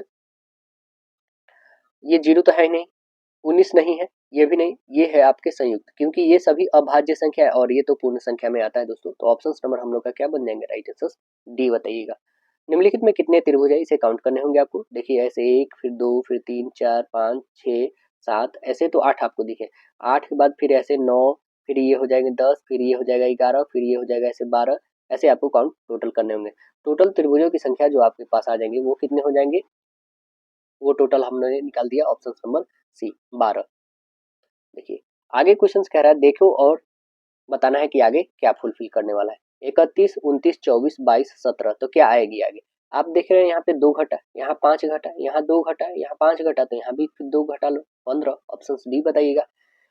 मनोज और सचिन 31 छात्रों की कक्षा में ऊपर से क्रमशः 7वें और 11वें स्थान पे है, नीचे से उनकी रैंक बता देना है क्या होगा। टोटल छात्र कितने हैं 31 है ना। इसमें मनोज का स्थान जो है 7वां है, सचिन का स्थान कितना है 11वां है। ठीक है, अब कह रहा है क्या कि 31 में यदि हम लोग क्या करते हैं -7 करते हैं +1, क्योंकि 1 बढ़ा दीजिएगा तो इसी आदमी को 2 बार काउंट करना है, तो ये कितना हो जाएगा 25वां स्थान इसका आ जाएगा। किसका, तो मनोज का, है ना। मनोज का कितना आ जाता है 25वां स्थान। तो देखेंगे 25 पहले ऑप्शन में कहाँ पे है, तो आपका एक ही ऑप्शन देख रहा है। अभी देखते हैं हम लोग क्या सचिन का भी आ रहा है कि नहीं। अब तो आएगा है क्योंकि एक ही ऑप्शन मिल रहा है, तो सचिन का फिर देखेंगे।